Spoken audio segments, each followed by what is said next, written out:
Joga a mão pra cima e glorifica a Deus.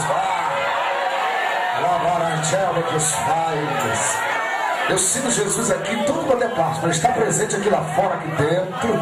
É um prazer estar aqui com o meu amigo, o paizão, pastor Jorge. É uma alegria, irmão, estar nesse lugar, né? Eu louvo a Deus porque esse lugar é um arraial, o encontro dos profetas. Deus está nesse arraial. Glória a Deus. Eu queria que você pegasse a mão do teu irmão, aquele irmão que está mais ligado perto de você.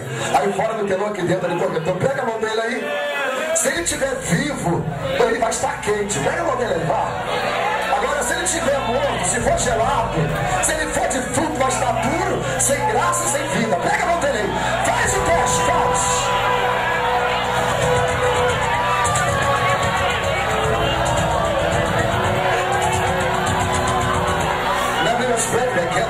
Pega a mão dele aí, porque Deus me contou um negócio sério aqui hoje. Sabe o que ele falou, Jorge? Eu já mandei para esse lugar uma chuva de glória. Se prepara, porque está vindo outra revoada de anjo aí. Levante a mão dele aí fora aqui dentro. Levante a mão aí fora. Dê a mão para Santa terminar. Dê a mão aí fora do telão. Dê a mão aí fora. Dê a mão aqui dentro. Há uma espera que eu sou Deus aqui de amor.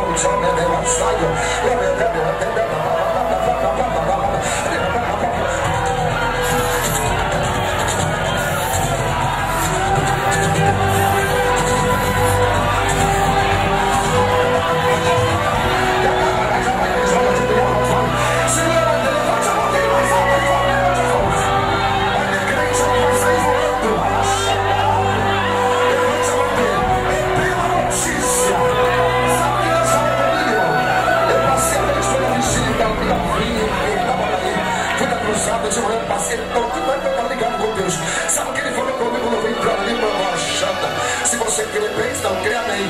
Ele falou para mim, Jorge, esse ano, ainda até o final desse ano, eu vou encher os necrotérios de quê? De pessoas, de homens sem compromisso, que estão colocando os meus vasos. Eu vi uma visão quando eu vim ali, irmão. Eu vi o necrotério cheio de gente, cheio de morto. E ele falou, quem tocar nos meus profetas vai pra cova.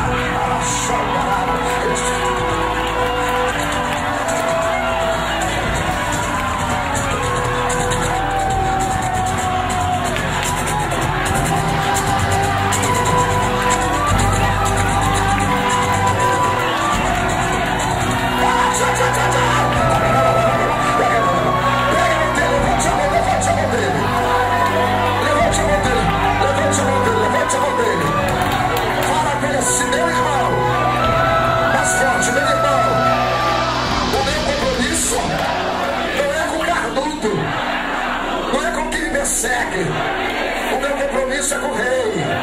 Levante a mão dele e fala para ele assim, se prepara, fala para ele. Fala, aperta a mão dele bem alto assim, fala, se prepara. Esse ano vai estar o necrotério cheio de crente que persegue você, meu irmão. Levante a mão dele, fala para ele assim, chega de etiqueta, fala. Chega de etiqueta, chega de ser chamado.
E jamais